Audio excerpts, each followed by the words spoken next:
окружили. Мало того, что когда вот эту точку открыли, мы и так наш дом 9-й корпус грудью, как от гаража отбивается пляжный сезон, вы представляете? Сейчас допоздна тот магазин до 11 продает этот, значит, как бы графиком как бы выдерживает.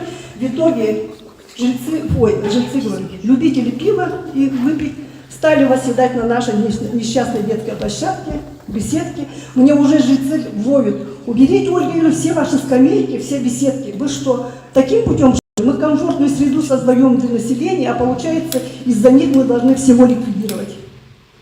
Так что вы, когда рассматривали вопрос, почему именно Хафизову, вы прекрасно знали, сам как житель, почему нам допустили, вот вам я конкретно задаю.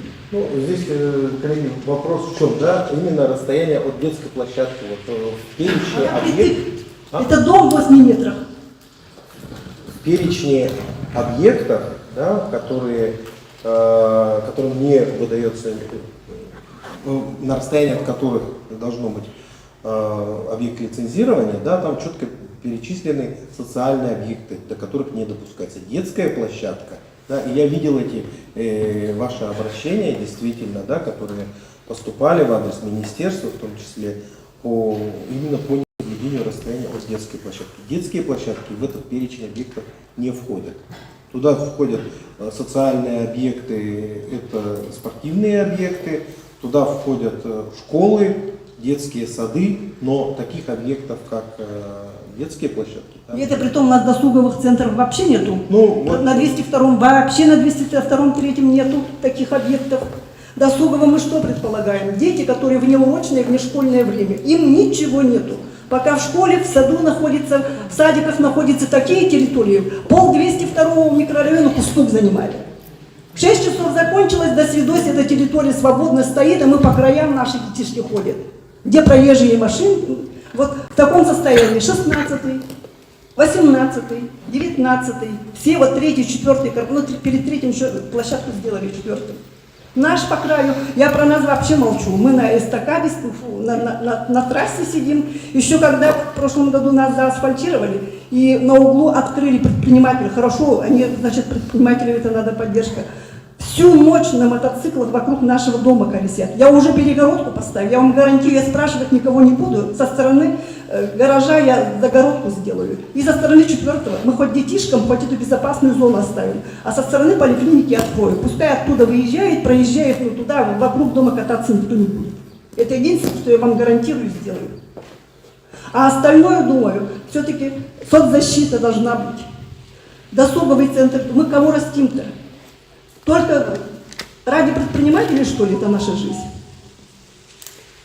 Хочется быстрее эту власть обратно поменять и в конце концов вернуться на круги своя, как говорится. Уже, вы знаете, народ уже кипит. Уже вот, например, на митинг зовут, но я понимаю, митинговать мы пока не можем, мы пока другими. Да. Но наболело, извините, мы сколько лет боролись. Вам хорошо говорить. Вы живите в нашем доме. Спасибо. Я надеюсь, что все примут решение.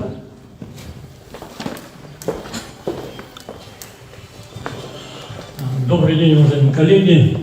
Я являюсь народным депутатом Госдумы, о котором сейчас мы говорили, что принимать законодательство в этом направлении. Ну вот я немножко предысторию скажу, что когда мы баллотировались здесь, действительно с этими алкомаркетами боролись, это в районе 202 микрорайона, там очень много в районе торговых центров.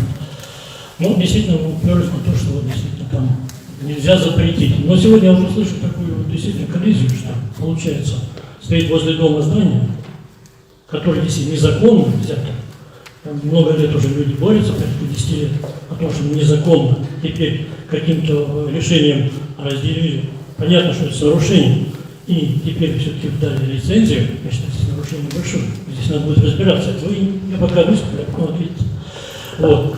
Я хочу сказать, что вот инициатива исходит у нас все-таки из Министерства, значит, предпринимательства.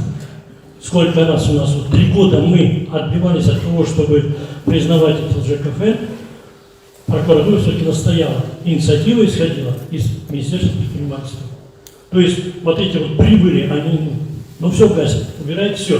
Но хотя бы если бы они инициировали, может прокуратура молчала, потому что они инициируют, мы отказываем, и 3 года, в конце концов, прокуратуре пришлось настоять. И только большинством голосов Единой России, вот и КПРФ все-таки отказались принципиально поддерживать, все-таки федеральный, как бы, ну, подтверждение федерального закона мы приняли этот закон. 3 года боролись. Не в итоге. На сегодня действительно, если предлагать, что квадратные метры, значит, поднять, хорошее предложение. Пока вот в комитете, ну, не прозвучало у нас, там, по комитетам все работает. Но если сейчас эта инициатива есть, мы, естественно, поддерживаем. Вы видели, что пример, вы сами наблюдали, как мы против этого боролись. Есть хороший пример, я более того могу сказать, что у нас же есть такой пример, что у нас поселки безалкогольные, и мы пачками их принимаем.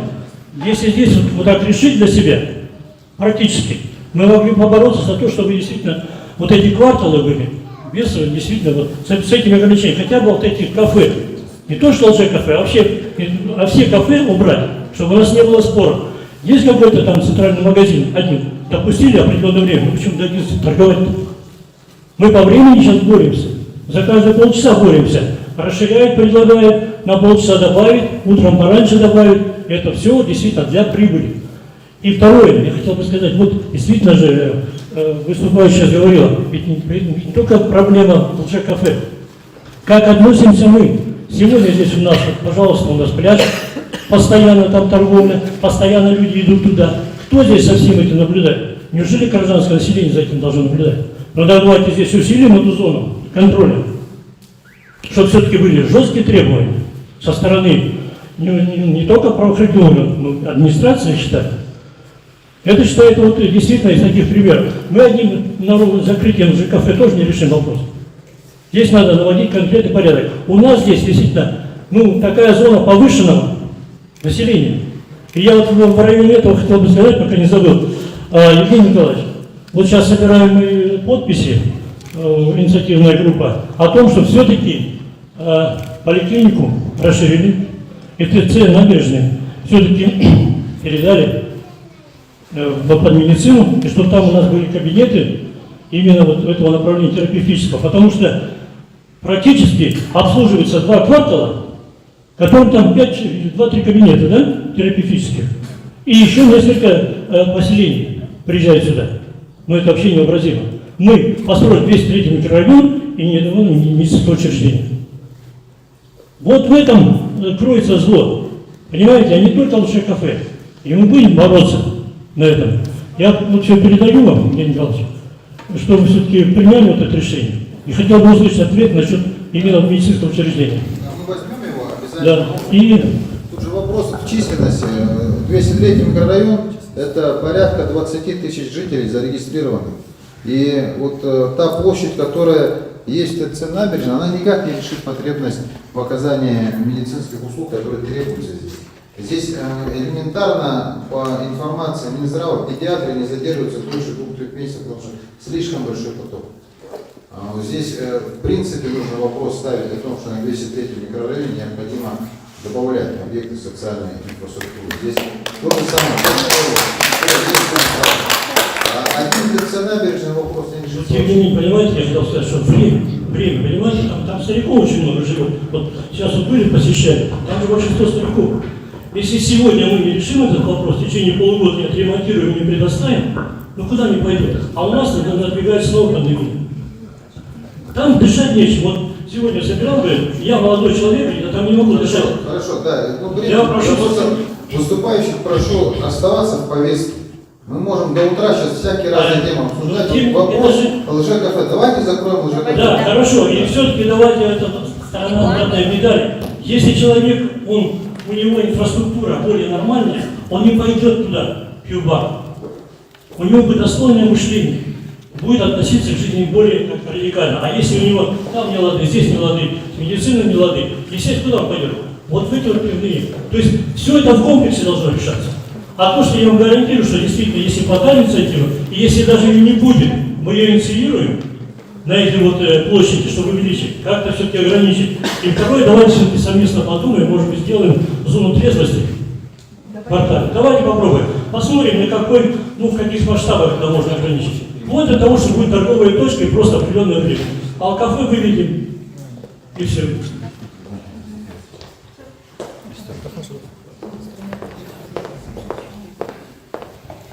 Добрый вечер, уважаемый Евгений Николаевич, уважаемые участники совещания, уважаемые жители.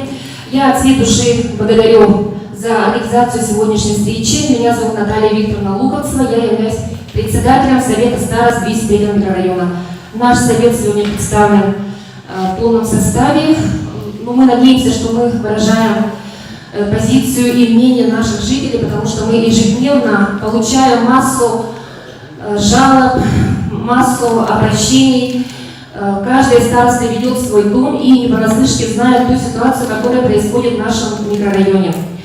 И мы бьем тревогу, мы бьем в набат, потому что в новом современном перспективном районе открылось уже 4-е лже-кафе. И открылось так цинично напротив детской школы искусств, напротив детского садика с инклюзивными группами для детей-инвалидов.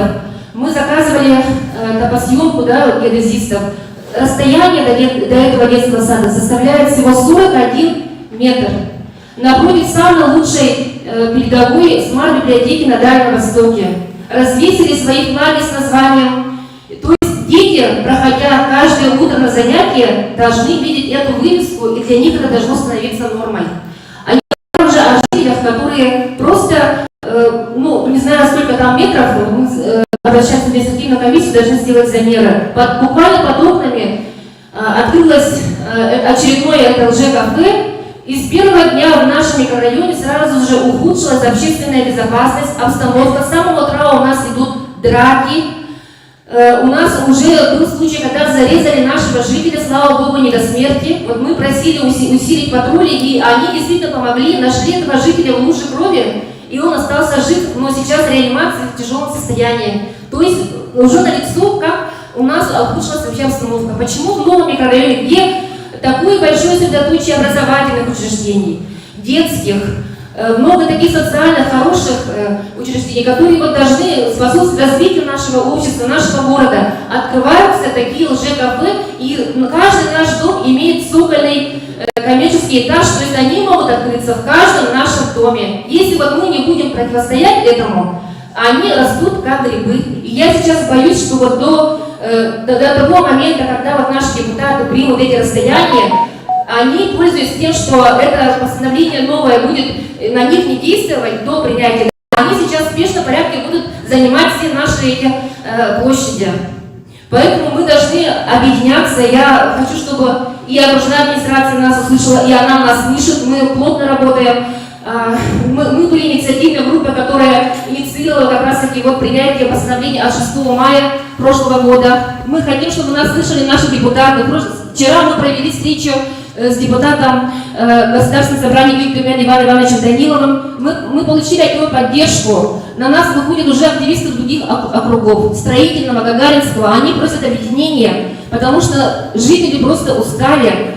И в одиночку бороться с ними уже невозможно. Я староста 4-й год, за 4 года, благодаря вашим этим нормативным документам, ни одно ЖКФ мы не смогли закрыть. Мы обращаемся везде, и в прокуратуру, и в Роспотребнадзор, куда мы только не писали. Ни одно ЖКФ нам не получилось закрыть. У нас остается только идти на самоуправство, какие-то противозаконные действия, разбивать им окна, как-то им ломать им двери и так далее. Что делать нельзя? Мы абсолютно беззащитны, мы не имеем ни одного нормативного сейчас акта, и мы не можем бороться самостоятельно.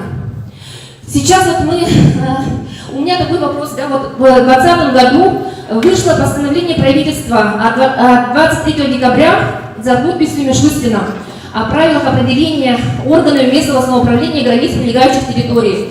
И здесь прямо в 6-м пункте указано, что должна быть создана специальная комиссия окружной администрации, муниципального органа с привлечением физических лиц, проживающих на территории, и они должны как раз таки контролировать, регулировать численность этих лже-кафе. Если это комиссии, почему тогда нас не приглашают на эти комиссии? Почему эта комиссия не создана, если ее нету? Мы же должны как-то регулировать. И что это такое? Мы даже если просто проводим какой-то ремонт в квартире, мы это все согласовываем с мэрией, мы не можем расширить нашу парковку, говорят, это не по проекту, мы проходим кучу согласований. А у вас вот открываются ваших, вот, не ваших, а в зданиях, которые изначально открывались как социальные учреждения, да, как с назначением земельного участка под гараж, и они переделывают, открывается там общепит с разливными алкогольными напитками. И никто не в курсе, никто не знает, почему, никто не контролирует это. Мы даже не можем согласовать одну стену без вас, без мэрии, без управы и так далее. Как так происходит, что, минуя муниципалитет, минуя округ, эти предприниматели получают разрешение, открываются? Ну, у нас должны быть на территориях хозяева, наверное, ну как такое может быть? Обязательно должен быть нормативно-правовой акт, который обязывает согласовывать с муниципалитетом, с округами, с жителями численность открытия этих ЖКФ, которые будут торговать алкогольными напитками. Обязательно. И вот я прошу ответить, да, если создана ли такая специальная комиссия, если нет, то почему не выполняется постановление правительства Российской Федерации? И мы вот буквально за 2 дня написали письма, мы собрали более 3000 подписей наших жителей, мы пишем, обращаемся к главе нашего города, обращаемся в прокуратуру. Мы готовы сейчас собрать подписи и обратиться к нашим депутатам, председателю Государственного собрания Ильтумен. Мы тоже соберем подписи с просьбой защитить нас от этого засилья. И сейчас вот я хочу передать, это вы видите, да, как много подписей собрано. Люди приезжали с дач, люди стояли в очереди, чтобы подписать. И что самое нас обрадовало, было очень много мужчин, которые приходили специально подписывать. То есть народ проснулся, народ хочет жить в безопасном, здоровом обществе, в безопасном микрорайоне. И мы готовы уже на крайние меры, если не будет, если опять это будет затянуто, если не будет улучшения обстановки, мы готовы согласовать митинг и провести согласованный митинг против засилья этого ЖКФ.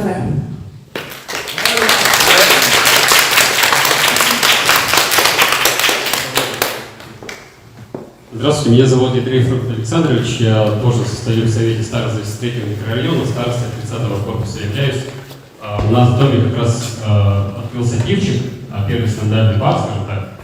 Я полностью поддерживаю слова, которые высказала Наталья, и хочу от себя добавить, что у нас есть Минпред, который выдает лицензии.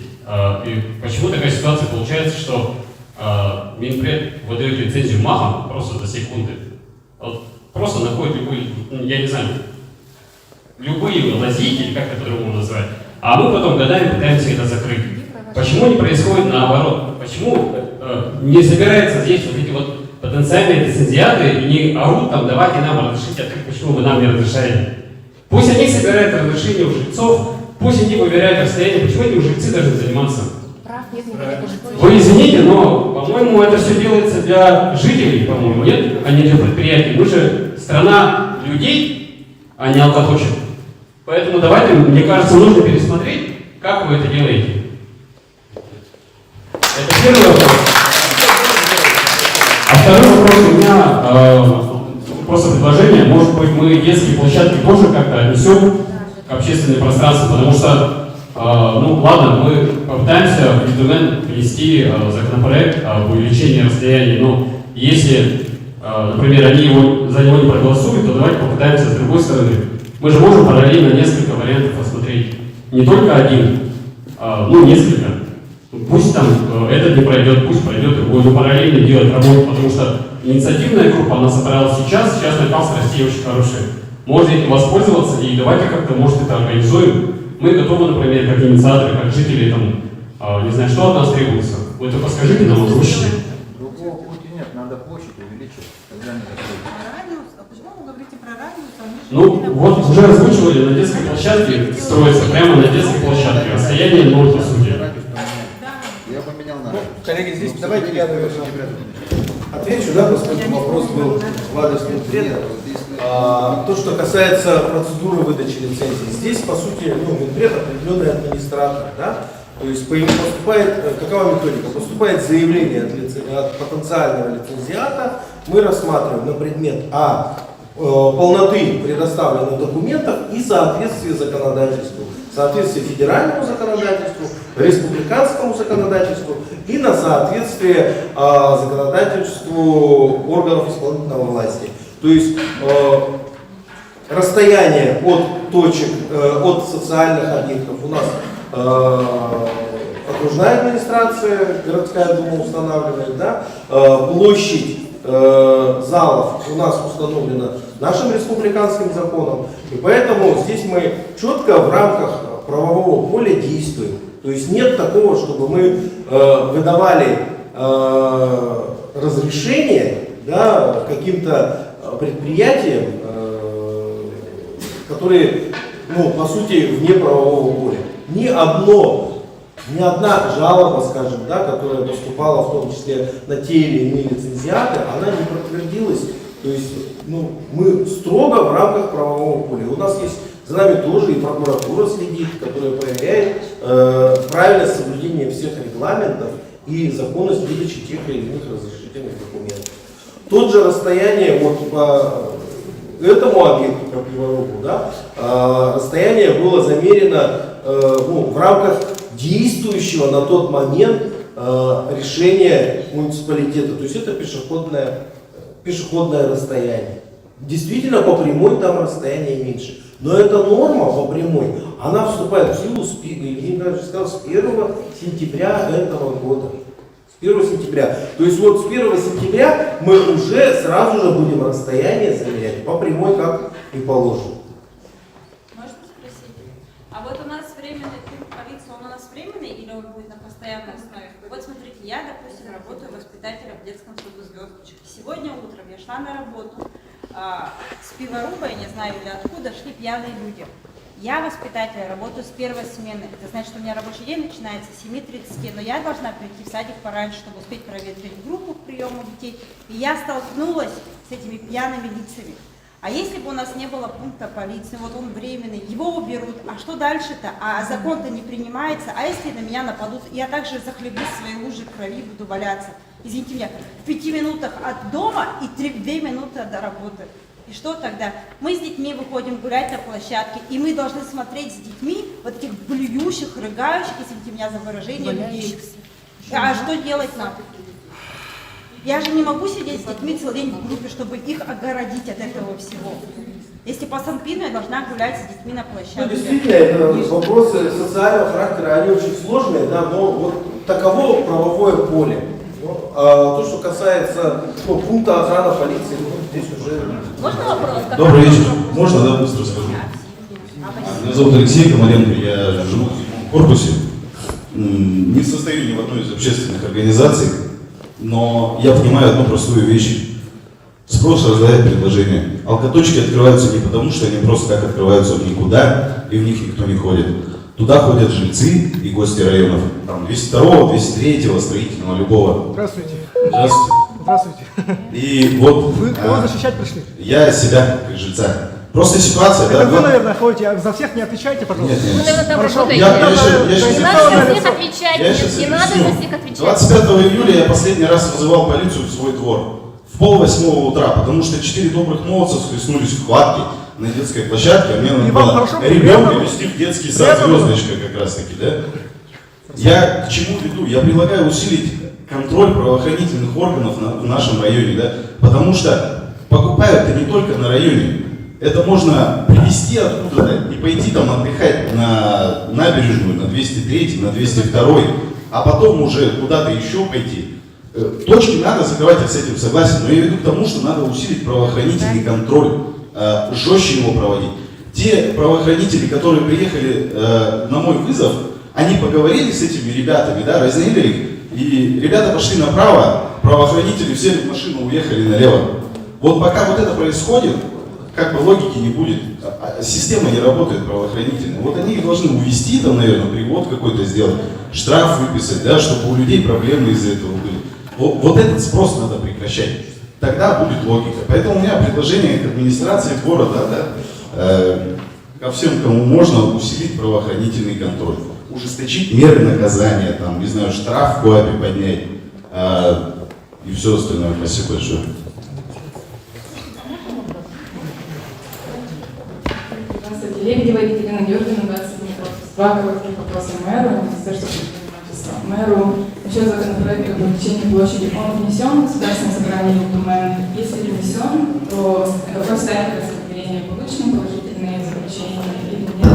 Если не внесен, то когда планируется внесение? От кого? От окружной администрации? От окружной администрации нет права вносить. От Якутской городской думы будет внесен или от народных депутатов? Мы общались с Министерством предпринимательства и с народными депутатами, и они согласны, Министерство предпринимательства и народные депутаты. Вот сейчас формируется текст законопроекта, чтобы в первом, во втором, третьем чтении сразу принять. Вот, вроде как договорились. Они должны, вот мы должны собраться и определить, Минпред будет вносить или народные депутаты. Ну, быстрее всего народные депутаты. Я надеюсь, что простой путь. да, простой путь.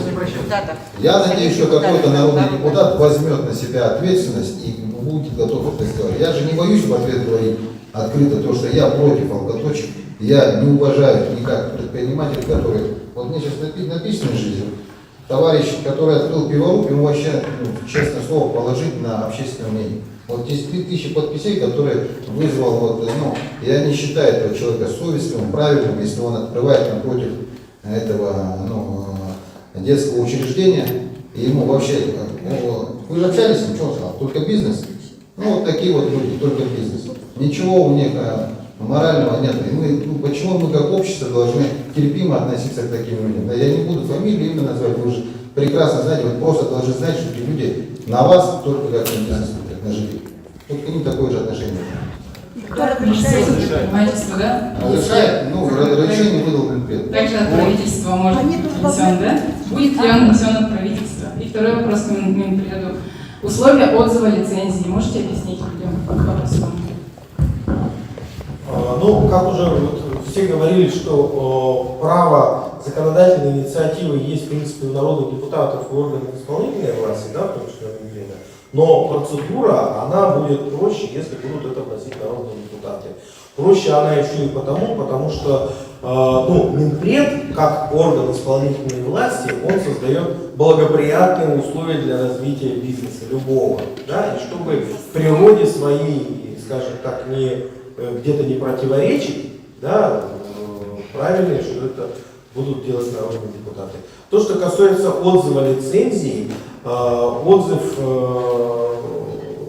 лицензии может быть осуществлен по заявлению, да, в данном случае по заявлению самого лицензиата, да, то есть он может прекратить деятельность, и такие случаи, правда, вот есть, я видел, он может сам подать заявление о прекращении деятельности в том либо ином объекте. Это первый способ, скажем, добровольной сдачи лицензии. Да? Второй способ, если будут нарушены требования законодательства регионального или федерального. Как это происходит? Ну, сейчас это происходит намного сложнее, потому что в Российской Федерации у нас введен мораторий на проведение проверок. Да? То есть, в принципе, если обращается кто-то и говорит, что вот этот магазин, да, скажем, торгует в неположенное время, то есть после 8 часов он продолжает работать. Да? Нам такое обращение поступает, мы должны провести проверку, подтверждения фактов данного заявления. Соответственно, мы должны либо сделать контрольную закупку, а это в соответствии только по согласованию с прокуратурой происходит. Да? Даже если мы такую контрольную закупку делаем и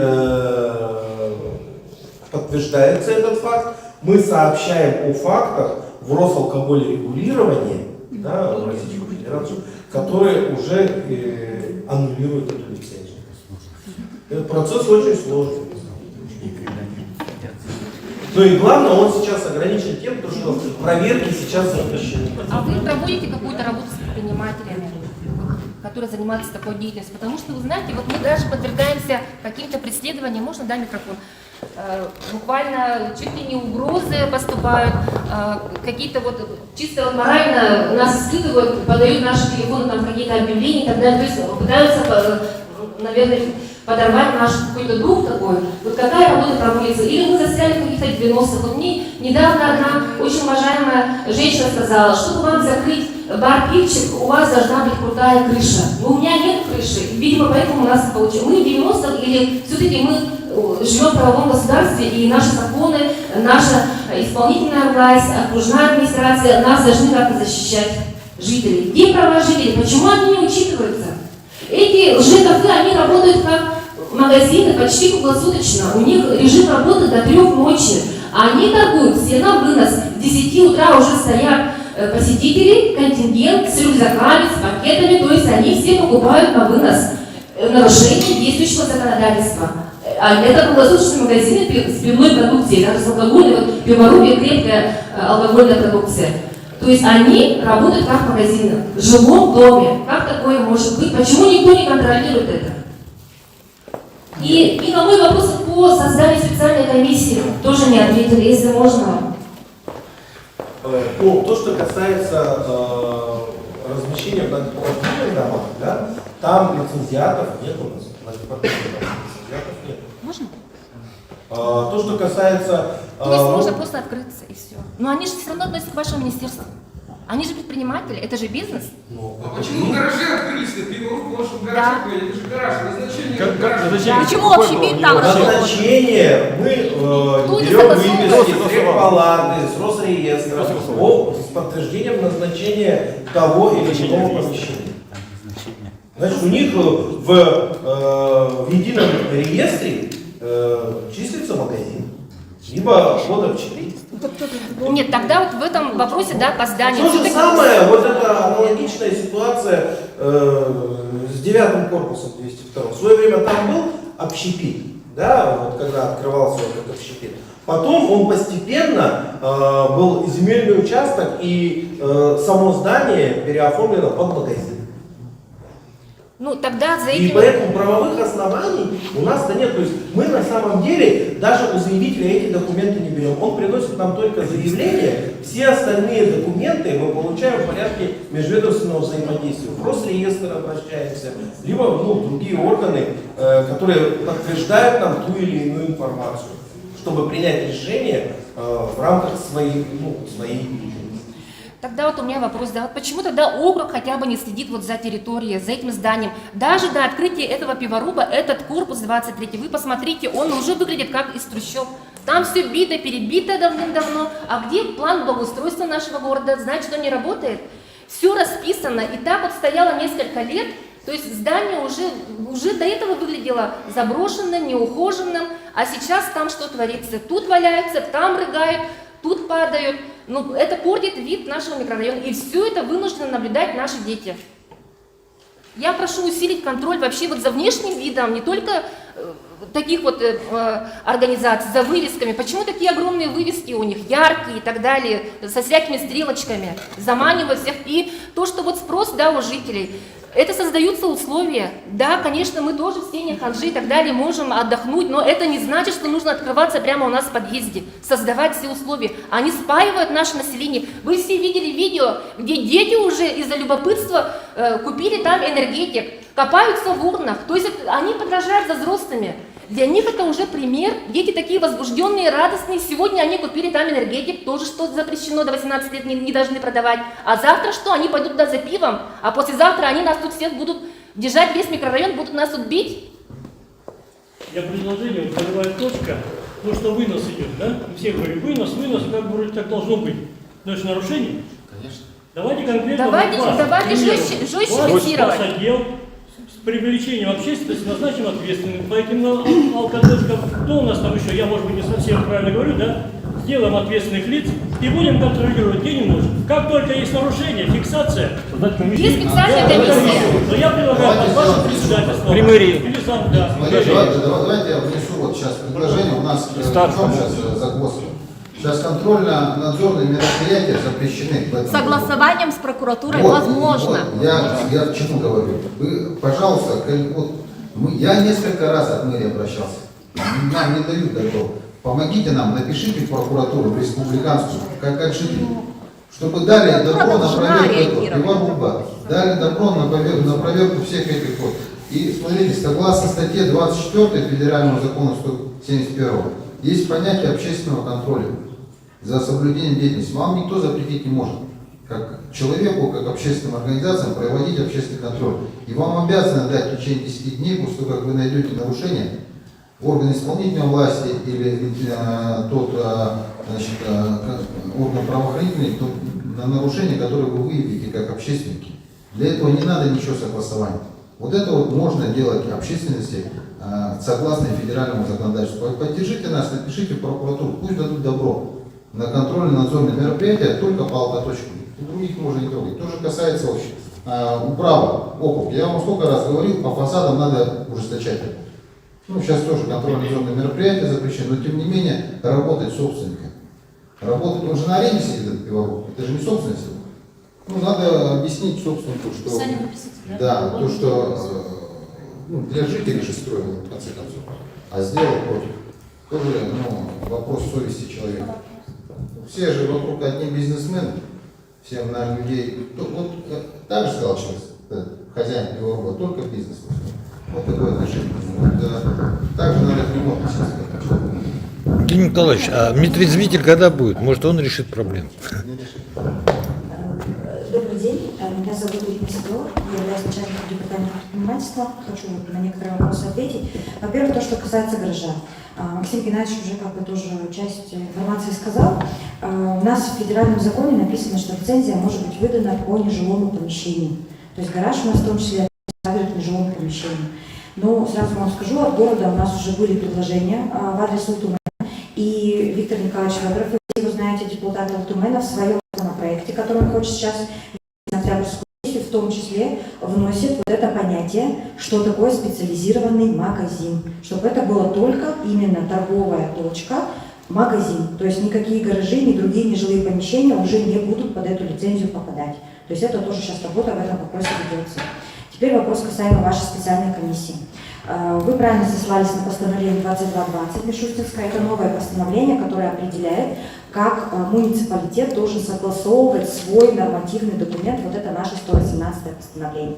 Эта спецкомиссия на уровне окружной администрации, естественно, была создана еще в марте месяце. Но она именно только для согласования этого документа. Туда у нас входит общественная палата, входила общественная палата практически полным составом, которая защищала интересы всех жителей нашего города. И эта спецкомиссия была полностью согласовала и утвердила наше 118 постановление. То есть, в любом случае, в эту спецкомиссию может войти любое физическое лицо. Плюс также на публичных обсуждениях, которые при этом принятии данного документа тоже проводятся, тоже любой житель может принять участие. Это все публикуется в течение 30 дней на сайте, проходят эти общественные слушания. То есть это чисто по процедуре принятия. Да. Это немножко не той трактовки, которые вы сказали. Имеет право организовать. Кто должен организовать? Кто? Спецкомиссия? Да. Она при окружной администрации. Она есть. Нет, Она есть уже. Нет. Она уже есть. А дополнительно контролировать свой микрорайон мы не Конечно, можем? вы можете не у нас не спрашивать создателей. Я же говорю, общественное объединение, Нет, согласно 24 статье 171 федерального закона, спокойно создаете, контролируете и мы пишете. можем только контролировать, не выдавать разрешение. То есть получается, любой житель... Выдавать разрешение в нашем государстве может только орган, наделенный этой властью. Это Минпред. Ни я, ни кто-то Да, из вас. вы же сказали, что есть лже-кафе, которые работают без лицензии. Да. На каком основании они там работают тогда? Кто им выдал разрешение? Либо... У них нет разрешения. То есть они я просто могу, работают. просто я могу тогда, получается, Конечно, вы согласно своему ответу можете взять и продавать. Они ни у кого не спрашивают. А почему такое Ну потому разрешается? что закон такой. Не надо. Это не лицензируемая деятельность. Вы же, чтобы парикмахерскую открыть, не спрашиваете разрешение.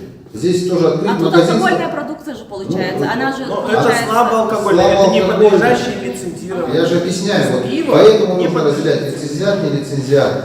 Для открытия магазина, продающего нелицензионный товар, ничего разрешения брать не надо. У нас свобода ведения А предпринимательства. дополнительные требования вы не можете установить как город? Не В можем смысле, в вносить это МКД несоответствие. магазин могут открывать, что ли? Еще раз. В МКД. В МКД магазин, если он не соответствует законодательству, Слабоалкогольные, значит, могут продавать. На да? вынос. На вынос нельзя, конечно. Это же магазин. Добрый вечер. Мы Ну, также же- без конца можем, да? Я очень долго ждал, минут 15, пока высказать. Я замдиректора гимназии ЕКАТА, Юрий Владимирович Никитич, живу в 21-м корпусе. Приветствую тех, кто активистов, всех за вас. Очень рад, что общественность сильно поднимается. И отдельная благодарность нашему мэру Евгению Николаевичу, что один из немногих чиновников, которые в соцсетях так популярно, подробно, прямо с таблицей подробно все пояснил, что даже простой человек понял. Я вот прошу Евгения Николаевича, всем вашим подветственным чиновникам тоже дать такое поручение. Вот сейчас управление предпринимательства объяснило же, да? Мы же этого не видим. Люди, мы, граждане, этого не видим. Нам никто ничего не объясняет. Сухо просто говорят. Законы федеральные говорят, что пиво это вообще-то сок. Его можно продавать без лицензии. То есть конкретно мои предложения. Наше это стихийное брожение, надо оформляться конкретного движения, выходить на Государственную Думу, чтобы все-таки пиво из разряда сока переводили в алкогольные, сильно алкогольные напитки. Из этого же сыр-бор начинается. Почему ЛЖЛ-кафе? Вот мы же говорим сейчас 100 квадратов поднимем, да, может быть. Да господи, 100 квадратов это вообще мизер. У них есть деньги, они сделают 150, ну 105 сделают. Поэтому, если мы должны, люди, граждане, активной жизненной позиции, давить на власть, в том числе и на Илтумен, депутатов, их разоблачать, кто лоббирует алкогольный бизнес, их выводить на чистую воду. Органы государственной власти и органы местного управления, им натурально некогда этим всем заниматься. И как видите, у них очень много препонов. Начиная от прокуратуры, которая не дает надзорные мероприятия проводить, и заканчивая Минпредом, который всегда будет закрываться федеральным законодательством. Я их не обвиняю, это их работа, они должны придерживаться закона. Я как юрист, поэтому я предлагаю самообразовываться, выводить оттуда юристов, я чувствую, юристы есть, чтобы мы эти законопроекты сами уже писали. Мы сами должны писать законопроекты даже федерального уровня. Даже я не говорю про региональные. Мы научиться должны писать федеральные законопроекты и через политические партии влиять на ситуацию в целом. Потому что это без конца будет продолжаться. Спаивание населения, это идет как государственная политика. Пиво это же ужасная вещь, которая наносит ужасный вред нашим мужчинам в первую очередь. Деградация мужчин это ведет к деградации государства конкретно. И семьи, и государства. Я очень рад, что Евгений Николаевич очень четко свою позицию говорит. И да, вот эта инициатива, по-моему, Виктор Федоров и Христофорова продвигают по увеличению площади. Но им надо говорить, 100 квадратов это мизер. Надо выходить как минимум на 200, чтобы 80-70% вот этих лжекафе все сдохли сразу. Владимир Сергеевич, 100 квадратных метров на первом этапе достаточно будет, чтобы остались только Мама Гата, вот, Панда, Журавль, Барашек, Китагава, Мацури, Румс. Они арендуют тут другое заведение, 150. Смотрите, просто к чему? Вот когда бизнес будет заходить на 100 квадратов зал обслуживания только, без да, то ему в этом 100 квадратных метров уже надо будет, наверное, поставить столы. 100 квадратов это предел, или мы можем минимум зал обслуживания только 100 квадратов. Нет, вот мы говорим 100 квадратов, почему не можем 150, 200 квадратов сделать? Ну, хотя бы пусть 100 примут, там дальше видно будет, хотя бы пусть депутаты 100. Мы же понимаем, что вот примут 100 квадратов, а те, которые 150 и 200, еще 10. Давайте категориями, если не будем разговаривать. Вот я точно говорю, 100 примут, из этого верхний, вот как лжекафе, которые работают, все закроются. Останутся реальные кафе. Вот если они потом появятся на 150, на вынос будут торговать, тогда я вам публично говорю, я буду просить, чтобы 150 было. Я свою позицию выразил предельно просто и ясно. Я против. Я против. И вот смотрите, я просто говорю, за год своей работы как мэра, да, мы поменяли наше постановление. Все, что город должен был сделать, мы сделали. Нет, мы к вам вопросов не имеем, я говорю про Илтумен говорю. Про Илтумен. Не надо им задачу сейчас просто давать там же и про помещение, можно сказать, специализированное помещение, можно там сказать про квартирование по городу, там, чтобы только 5 магазинов было или прочее. Можно уйти там, нафантазировать дополнительных ограничений, еще чтобы во втором-третьем чтении депутаты там 2 года спорили. Не надо хотя бы об одном сейчас, об одном попросить, одну корректировку всего. Всего 100 квадратов пусть сделают для нас, для горожан. И все, мы наведем порядок там быстро. Хорошо? Хорошо. Евгений Николаевич, а есть инициатива уже от городского собрания? Инициатива? Инициатива есть? В РТМН есть инициатива? Пусть РТМН.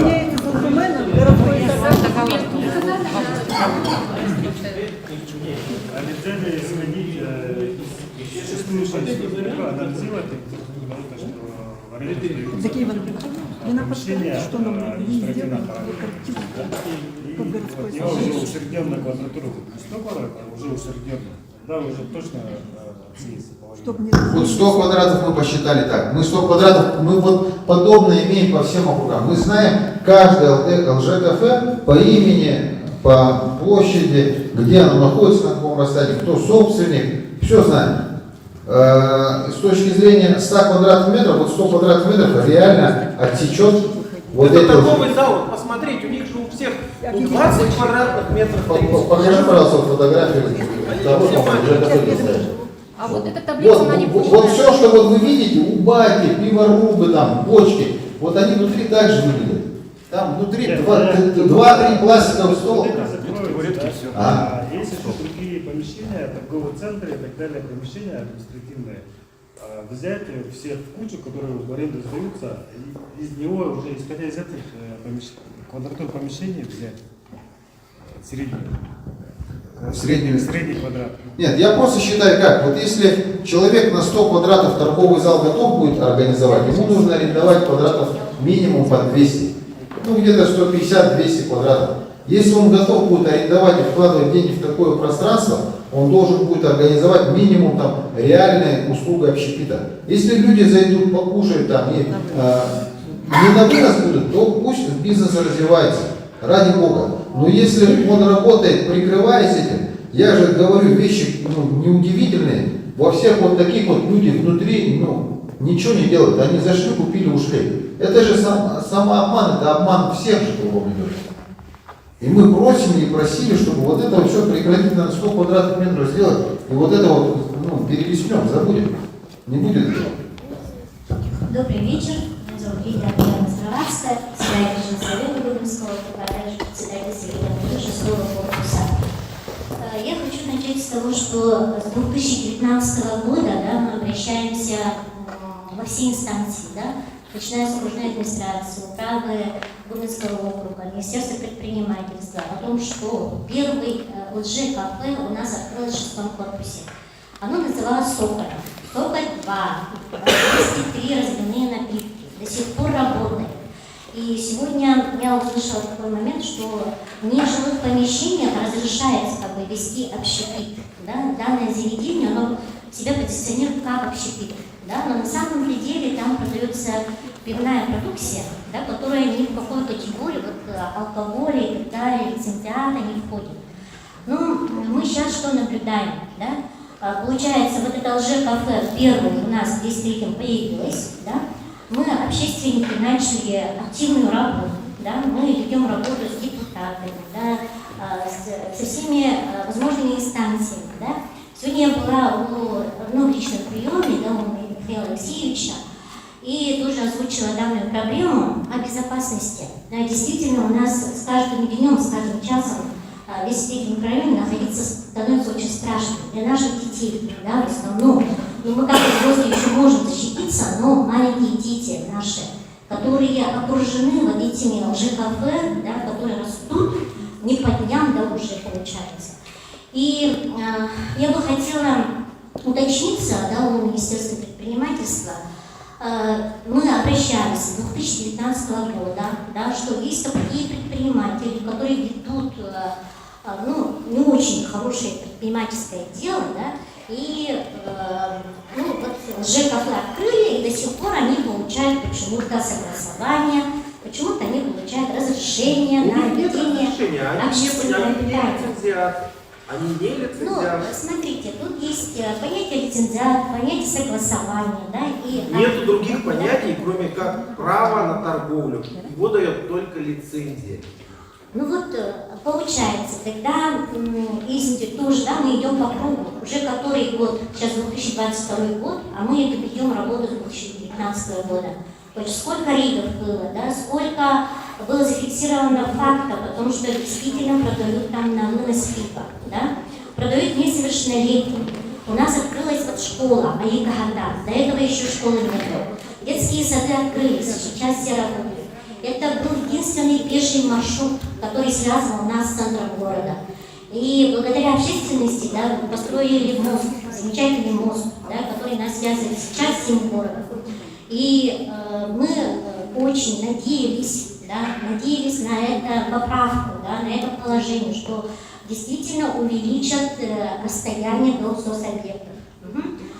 И в этом году мы очень были рады, что да, действительно приняли это положение. Но там появился опять же нюанс. Те, которые вели свою деятельность раньше, оказывается, не могут вести дальше. До конца лицензии да. нет. Это А вот требование смотрите, получается, 171 федерального. сегодня я хочу спросить, да? Лицензии нету, у них Вот вы говорите, лицензия, она должна быть. У них есть разрешительные какие-то документы. Давайте, извините, что прерываю. Я хочу, можно я расскажу, да? У них до 31 августа действует это согласие, да? И вот как нам дальше быть 1 сентября? Откройте школу, откройте детского сада, да? Когда весь поток детей, вот когда все школьники идут к нам из разных частей районов города, да? И получается, опять же, мы попадаем в безопасность, да? Вот, вопрос безопасности встает, но тем не менее они работают. И вот 1 сентября для них это будет нормой, работать дальше или как?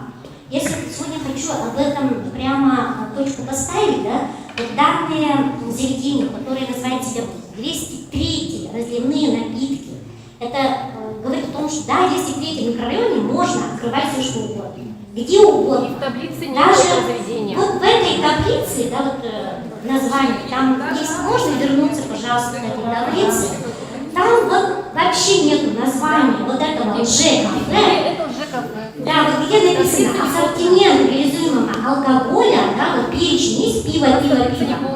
А тут нету 203 микрорайон, 6-й корпус, да, 203 разливные напитки. Почему он не вошел в этот список? Не и тут есть момент, да, я очень рада, что вы хотите увеличить площадь, да, но да, действительно у предпринимателей есть очень много возможностей для того, чтобы увеличить эти площади махом, да? Да, это очень Это не магазин, там только пиво продают. Вы себе противоречите, вы как такое говорите, как магазин может открыться в многоквартирном доме, и это говорит департамент предпринимательства. И вот, смотрите, получается, да, у нас законные этажи, это жилые помещения, в которых можно вести любую деятельность, если лицензия позволяет.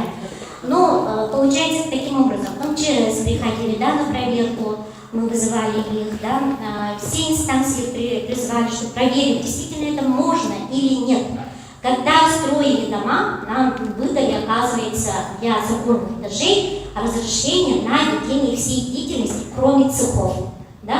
И получается, сейчас этим они пользуются и открывают магазины, ЛЖ-кафе, как они себя позиционируют, говорят, общепит, там всяко разное нам говорят. И вот я смотрю таблицу, да, мы говорим, конечно, о расстоянии и о площади.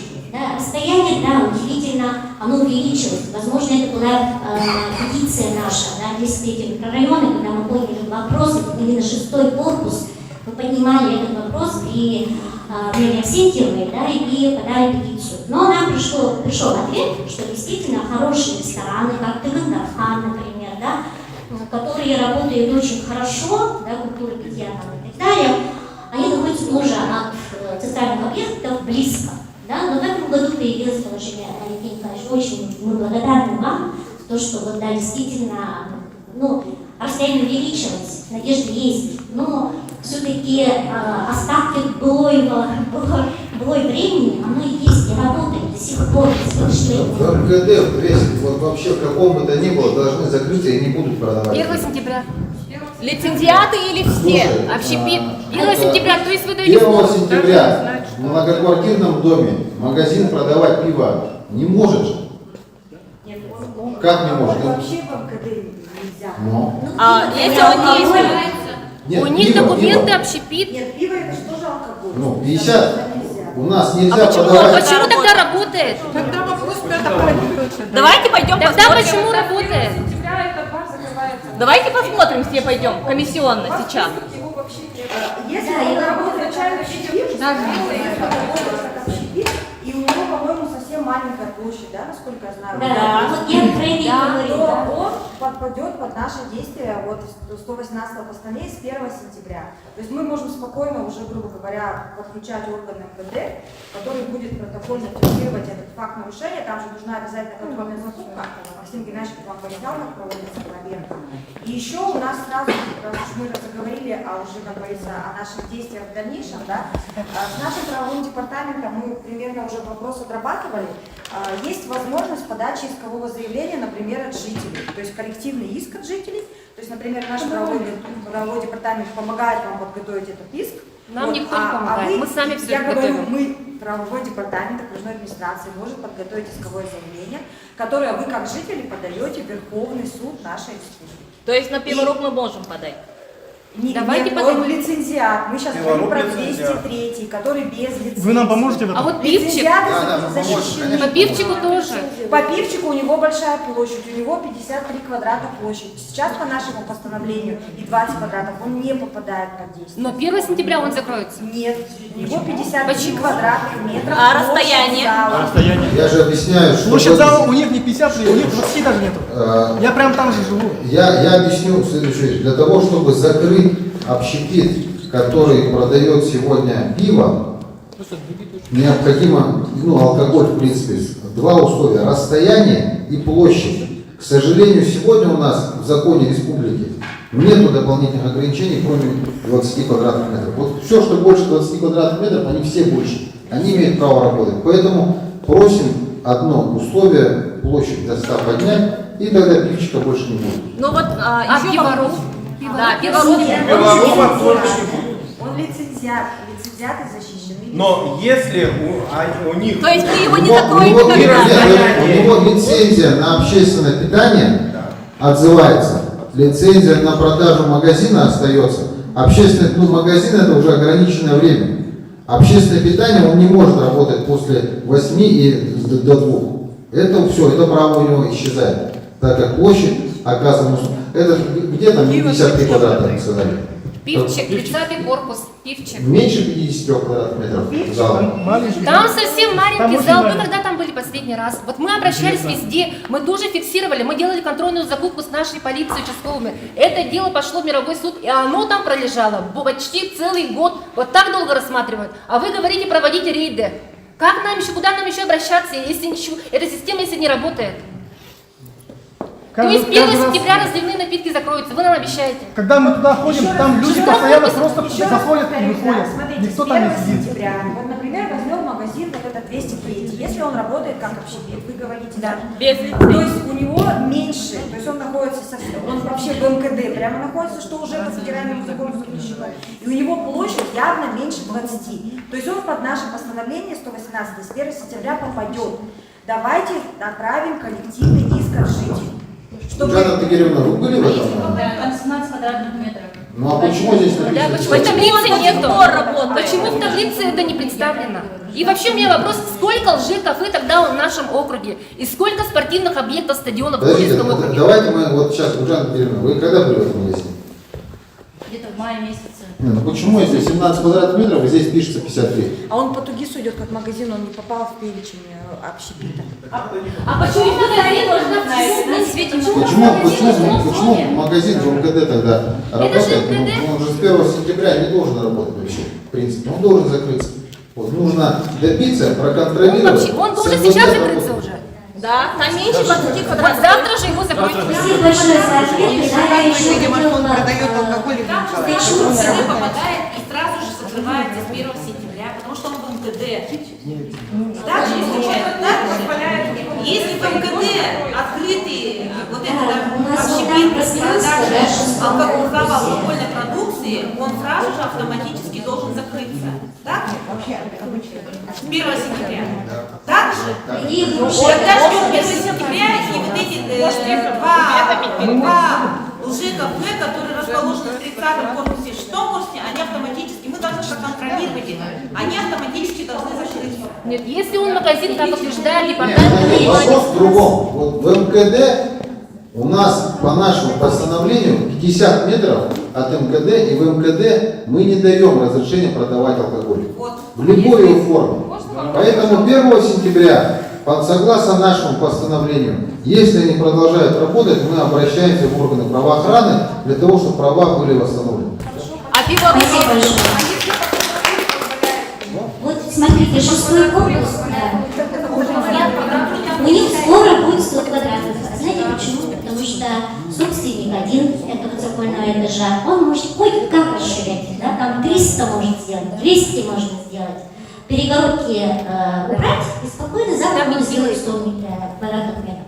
И мы будем опять же лицезреть на эту печальную картину, да, и, возможно, да, конечно, увеличение площади даст закрыть вот маленькие ЖКП, но наши законные этажи, они устроены таким образом, что там несколько всего собственников, да, они могут сделать помещение больше, сдать его в аренду и так далее. И вот наши действия, да, Можно я объясню на вопрос? Вот смотрите, вне зависимости, если это выдан как магазин, он себя позиционирует, как магазин, мы на площадь не смотрим, он хоть 10 тысяч квадратных метров, он в МКД алкоголь продавать не будет. Вот то, что сейчас речь идет у вас, магазин, он должен... делает документы. Как общепит, как он? Как общепит не сможет там работать. У нас А у него раньше были такие документы, как общепит он был. Я сейчас удивляюсь, что он, оказывается, теперь у нас магазин. Вопрос очень сильно поднимался. Вот, я объясню, как будет, да, с 1 сентября. Магазины вообще вне зависимости от площади в МКД 50 метров не должны продавать алкоголь, вообще какой-либо, вне зависимости от крепости, от лицензии, не лицензии.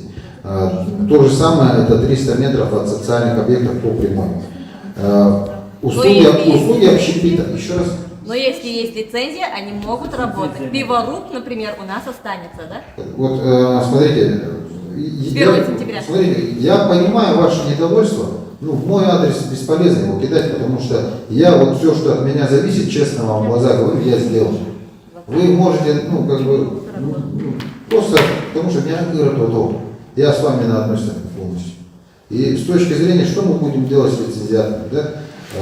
И с теми общепитами, которые остаются работать. Вот общепит, который сегодня у нас работает, у него, если у него выдана лицензия, но завтра ИУТМ примет решение, что 100 квадратов сделать, если у него меньше 100 квадратов, лицензия отзывается.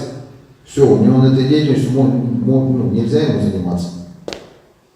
Если это соответствует требованиям, больше 100 квадратов, значит, и находится вне 50, то он остается работать. Евгений Николаевич, я еще хотела уточниться, да, по поводу программы «Безопасный город», может быть не в тему, но все-таки нас волнует эта тема безопасности. Да. В 6-м корпусе, наверное, уже все знают, да, произошло страшное преступление, да, буквально в подъезде человека зарезали ножом. Уже говорили. И я повторюсь для того, чтобы у нас вот 2018 года, 2019 года, да, мы ставим вопрос «Безопасный город», чтобы наш микрорайон включили и пешеходную карту сделали, да, но нам говорили, что 203 микрорайон не введен, поэтому мы не можем там где-то сказать, где камеры могут быть, да.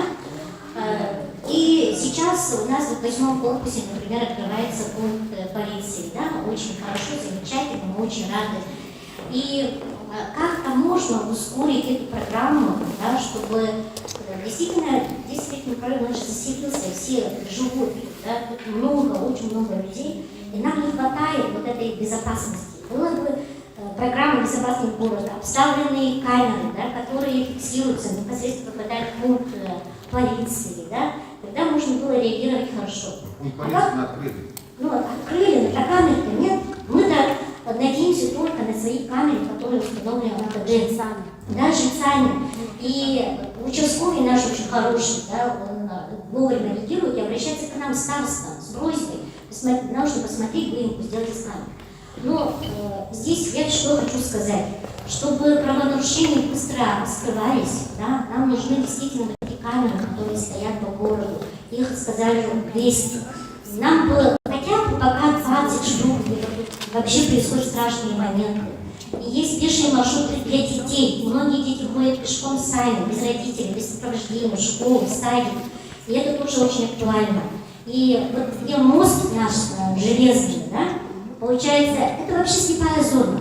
Да? Там человек упадет с моста, и никто не увидит. Это жильцы, это мы собственники можем увидеть, зафиксировать и поднять тревогу. Так и мы занимаемся, как мы заселились в 203 микрорайон. Это 6-й корпус, это пионер, это самый первый корпус в 203 микрорайоне.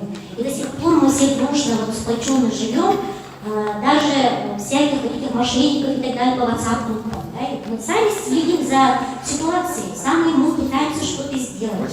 И да, я прошу вас, да, в этом году нам дать возможность профинансировать вот эту программу «Безопасный город», выделить хотя бы первоначально 10-20 камер, пожалуйста. Это получится или нет по финансовым вопросам. В текущем году бюджет уже принят. Мы в текущем году все, что могли сделать, мы выделили муниципальное помещение для сотрудников МВД, мы поставили летний павильон, и в здании муниципальном сейчас будут находиться участковые. Это сделано. По камерам там комиссия решает, где их ставить, не я решаю. Комиссионные, если решение примут, поставить, в том числе сотрудниками МВД, ну ради бога, поставим. И вот по посту, да, вот, который установили временный пункт полиции возле пляжа, можно, пожалуйста, на будущее его открывать не в августе, а чуть пораньше, потому что как только начинает у нас дикий пляж работать, с мая уже купаются. Можно в мае, чтобы он открывался? 2 месяца прошло, мы тут все наблюдали, подвергались опасности, и вот в конце пляжного сезона, спасибо, конечно, что открыли, но можно чуть пораньше. И можно ли вообще вот дикий пляж как-то признать уже общественным местом, возможно, увеличить территорию города, все-таки у нас растет, а пляж он такого же размера и остался. Может быть, нужно уже взять его на содержание, этот пляж, поставить охрану, туалеты, и, может быть, у нас и ситуация улучшится в микрорайоне, может быть, мы не будем так остро ставить эти вопросы. Можно, да, спросить? Общественный совет Кубинского, представительство 42-го квартала, чем зовут Алексеевна. Я хотела задать, в нашей республике очень много наследов, где сами по инициативе жильцов наслега объявлены на территории трезвости. Мне очень хочется это услышать сегодня. Применительно ли это к микрорайонам города Якутска, возможно, территориально. И очень хочется услышать этот ответ от человека с большим опытом, у Матвея Ивановича.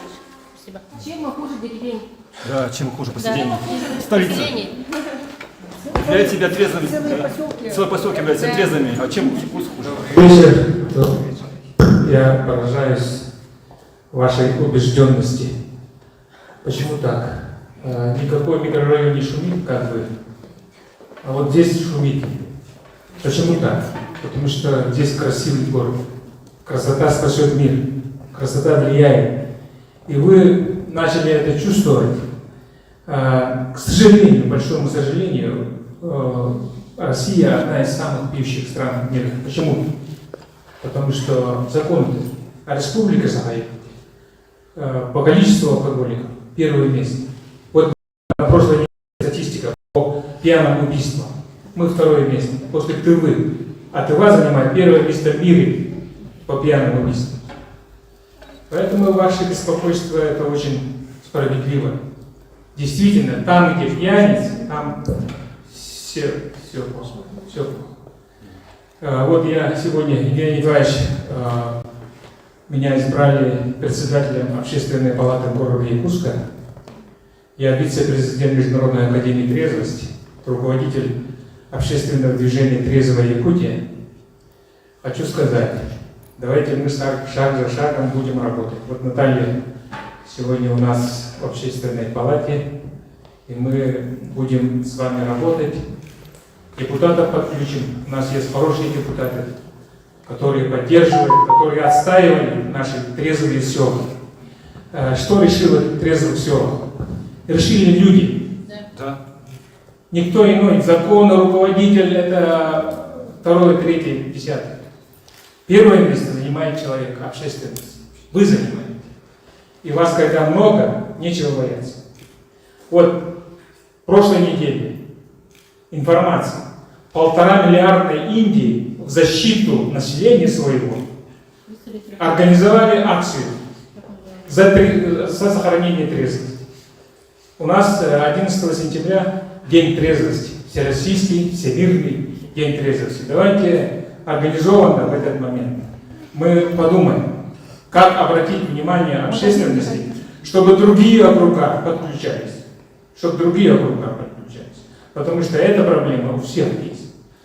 Но вы упустили один важный момент. По науке трезвость общества состоит на двух китах. Это, с одной стороны, ограничительные меры, защита, а с другой стороны, информирование населения. Пока вы не будете информировать ваших детей, пока вы будете упускать этот момент, они все равно пойдут. Все равно без защиты, без защиты своей трезвости. Они же трезвые, мы все трезвые рождаемся. Но где-то мы теряем. Вот в школьные годы где-то мы теряем. Поэтому давайте мы в 203-м микрорайоне этот вопрос тоже поставим на ноги, чтобы школа здесь на научной основе грамотно работала по информированию населения нашего, ваших детей. Вот, поэтому все, что сегодня произошло, вот меня сегодня назначили, и вот сегодня вот это совещание. Я вообще, это, наверное, открыто слушать. Избрали, да. И получается вот так. Но это мой вопрос. Этот вопрос мы знаем. Я как вице-президент Международной академии трезвости. И в Госдуме у нас есть как раз по пиву, мы давно уже хотим, по законам. И лицензирование раньше было в городе Якутске. Почему бы не возвратить вот? Да. Это тоже вопрос. Вопрос решаем, я думаю. Как взяли оттуда, так и можно вернуть. Нужен госорган регулирующий. Да. Поэтому вот здесь очень много держится на человеческом факторе.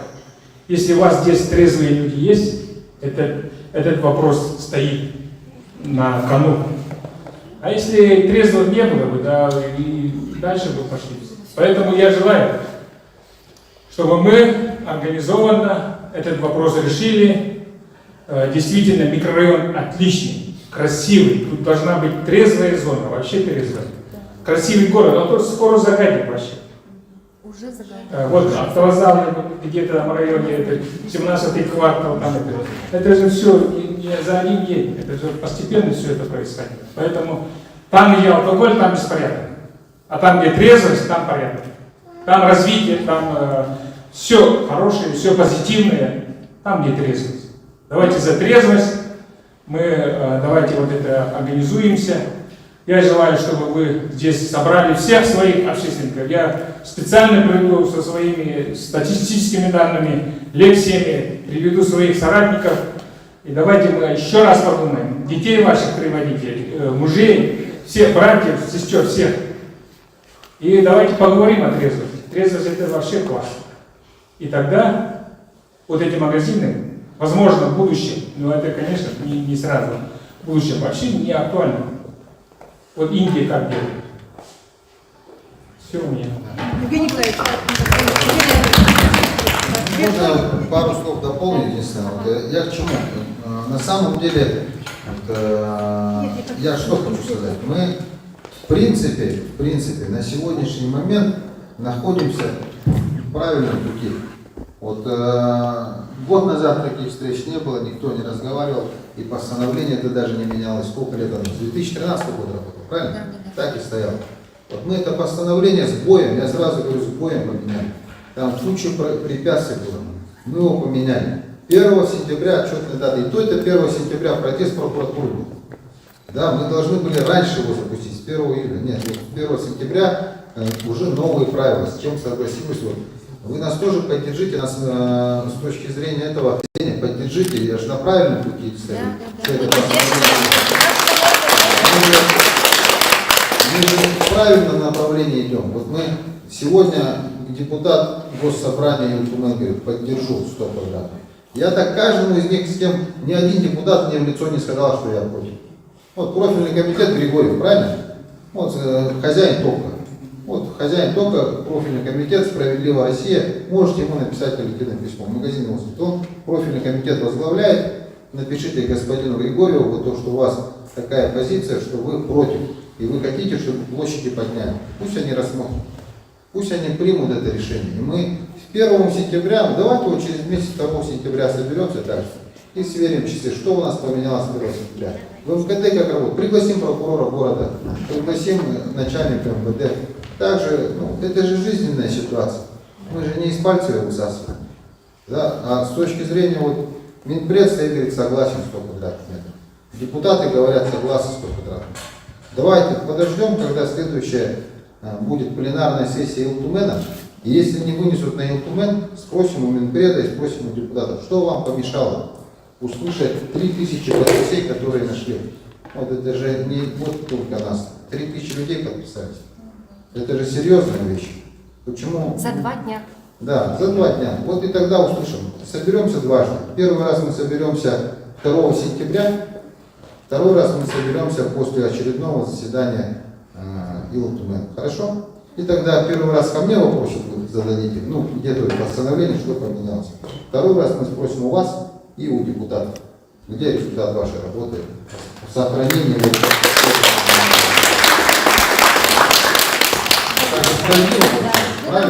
Евгений Николаевич, а у нас тогда в итоге, я хочу Максим Геннадьевич вас спросить, у нас надежда есть хотя бы по метражу, потому что мы 8 метров 4 корпуса вокруг несчастной площадки, в которой алкомаркет. Значит, с 1 сентября с ними до свидания? Они лицензию успели получить? Ремикс? Нет, у них лицензия. В марте получили. Они лицензию как магазин получили. Вы меня извините, когда вот это я вам специально подчеркнула, что 30 марта арбитражный суд решал. Тут подыграли, честное слово, на стороне Симочки администрация выступает. Я это определение читала, понимаете, да? Администрация чего? Города? На стороне Симочки. Нет, но вы же говорите про незавершенный объект, который... Я не просто, мы вопрос ставили давным-давно. Я прошу прощения, я позволю себе вас прервать. Администрация под моим руководством не может быть на стороне людей, которые там будут алкоголь. Перешлю и принесу это определение, если до вас. Я что хочу сказать. В конце концов, мы хотим, чтобы справедливость восторжествовала, вернуть 4 корпусам площадку. Если мы воевали тогда с магазином, теперь еще хлеще стало. Нам теперь алкомаркету дружили, пока воевали. Это черт. И когда вот 30 марта арбитраж... Там земельный участок собственность. Собственность оформили, знаете, как тоже арбитражный, когда-то в 2006 году, знаете, как было написано? С этим мэрия предыдущая, Александр Николаевич Кузнецовой занимались и сказали, да, вы правы, мы отстоим. Но потом получилось, что преждевременные идут выборы мэров друг за другом, и вопрос просто вот так остался. Там, знаете, как в определении было написано? Ввиду того, что от предполагаемой торговой точки водоем находится в 100 метрах, разрешается. А то, что между водоемом имеется этот ТЭЦ, который вот это идет, да? Трасса идет. Между этой трассой МГД стоит, притык 8, это там вообще не написано. Это розыгрыш, это подыграли, понимаете. То же самое было в этом году. Изобразили, что кто-то с кем-то спорит. Раньше рукавышников вообще, вот сколько мы спорили, не было. Вдруг они появились. Они инициировали, что якобы один другому подает. В результате согласились, 21 миллион эту стоимость сделали, поделили по 7 миллионов и все. И в итоге Хафизову досталось кому? Ну, сами поняли, алкомаркету, который денежный. Уважаемый житель, давайте вместе потом еще раз. Нет, я столько обращалась, я хочу что-то, хотя бы надежду услышать. Вообще у нас есть, это стоит заниматься, или я вообще зря время трачу на это дело? 7 лет борьбы, неустанной, прокуратуру пишем, туда-сюда пишем, бесполезно. Вместо этого, вот Наталья правильно сказала, уже борьбу со мной давно 3 года. Все сидят, вакцинируются, пандемия, прокуратура всех не проверяет. Только Ольгу Юрьевну на протяжении 3 лет УГСЖН в году 7 раз проверяет, Потребнадзор проверяет, прокуратура меня трясет, а БЭП трясет. Потому что меня заказал человек от магазина. Почему я вычислила? Сейчас скажу. 4 июня мне звонит одна женщина и говорит, я такая-такая лейтенант полиции, я прослушала. И мы вас, говорит, вызываем по экстремизму, еще лучшую, я даже посмеялась. А потом я поняла по интонации. И я тоже человек не совсем простой. Я не будь дура, я вычислила через людей, узнала, знаете кто? Это дочка одного товарища, который развозом алкоточек по городу занимает. Это его дочка мне звонит. Заинтересованное лицо в начале июня, когда еще магазин не открылся. Они уже до того со мной воюют. А вы говорите, или я вообще прекращаю это дело, пусть я скажу, все, я этот вопрос жильцам говорю и всем соседям говорю. Я умываю руку, я не могу столько бороться и на себя огонь вызывать, что со мной воюют. Я поэтому хочу к сентябрю что-то от вас услышать от всех. Христофорова тоже обещала, что доведет дело. Все только обещают. Большая просьба городу. Можно ли возобновить социальную рекламу? Нигде вообще нету. Вот реально по городу, если ездишь в большие города, то там есть хоть какая-то реклама, что вот про алкоголь и вообще относительно этого, да, по тем же преступлениям. В нашем городе, посмотрите, абсолютно нет. Поэтому город может возобновить социальную рекламу. Социальную рекламу именно. И на мой вопрос не ответили, сколько в нашем округе лже-кафе количество и сколько в нашем округе стадионов и спортивных объектов. Вообще нет доступности вот именно приобщать детей к спорту. Все очень дорого, все коммерческое. А где бесплатные кружки для детей? У нас жители некоторые да у нас площадку отобрали, ставят забор, потому что с города приходят даже дети играть, не разламывают, как в парк, площадки, из-за того, что в городе не хватает где. Да. Нужны спортивные площадки для детей, стадионы. Знаете, вот лозунгами говорить мы можем до утра. Да, за хорошую жизнь и за все плохое против. Это пожалуйста, мы можем с лозунгами тут до утра, но давайте перестанем политизировать и говорить по существу. Вот по существу я вам сказал, что сделано. По существу мы с вами договорились, что 1 сентября, 2 сентября договоримся. И после заседания Лутумена мы также соберемся на какой-нибудь из площадок 23 микрорайона. Либо дыши, либо, ну, школах уже не будем, будут деньги учиться. Но мы соберемся в библиотеке или где. Да, а вот на бронепоезд стать здесь до утра сейчас кричать каждый может. Это не об этом же суть. Мы по повестке, я считаю, более чем обсудили. Начали в 6, сейчас скоро до взаимоотношений с Америкой дойдем. Давайте останемся в повестке. Все, что вы сказали, я разделяю с вами. Я ваш сторонник, я откровенно говорю всем, я против лже-кафе, вообще в принципе все не закупили. И против того, что так много у нас алкомагазинов. Надо закрывать их. Добрый вечер. Извиняюсь, Евгений Николаевич, уважаемые жители. Сегодня уже на протяжении 2 часов состоялся довольно-таки продуктивный, конструктивный диалог. Мы высказали вместе с вами всю нашу боль. Евгений Николаевич очень подробно и четко все разъяснил, также и наши депутаты Якутской городской думы, Министерства предпринимательства. Но такая встреча состоялась благодаря инициативе наших жителей. Как только Совет старост 23 микрорайона обратился, что уже наболело, уже натерпелись, пора какие-то действия предпринимать. Сегодня мы увидели, как много уже со стороны муниципалитета принимается решение. Это, конечно, тяжкий труд, и это очень сложно, был год у нас, но тем не менее мы продвигаемся. Евгений Николаевич, с своей стороны, с управы Губинского округа, мы продолжим контроль. Хоть мы и не можем сейчас с протокола, но тем не менее подписание и свое реагирование мы это проводим. Еще раз хочу благодарить всех жителей нашего Губинского округа, 202 микрорайон, сегодня здесь 203, совет общественно сегодня здесь присутствует. И также призываю Наталью Викторовну, Ольгу Юрьевну, чтобы именно на уровне общественного совета создать общественный контроль, который будет начинать с 203-го, далее 202-го, перейдем по другим путем и кварталам. Хотел бы поблагодарить всю рабочую группу, которые сегодня откликнулись, пришли на встречу. Ну и 2 сентября, как Евгений Николаевич сказал, мы встретимся. По поводу детских площадок и так далее, у нас все по округу 106 детских спортивных площадок, из них 42 муниципальные только. А так, конечно, стадиона, вы знаете, у нас нет на нашем округе, и культурного такого объекта тоже нет, не считая смарта, дыши. Поэтому в этом отношении наш округ самый компактный, самый маленький, но тем не менее у нас очень активное население, поэтому не зря вот сегодня Матвей Иванович подтверждает, что все инициативы начинаются с нашего округа. Мы думаем, вот в таком вот диалоге мы действительно достигнем общее понимание и позитивное решение для нашего города. Спасибо всем большое.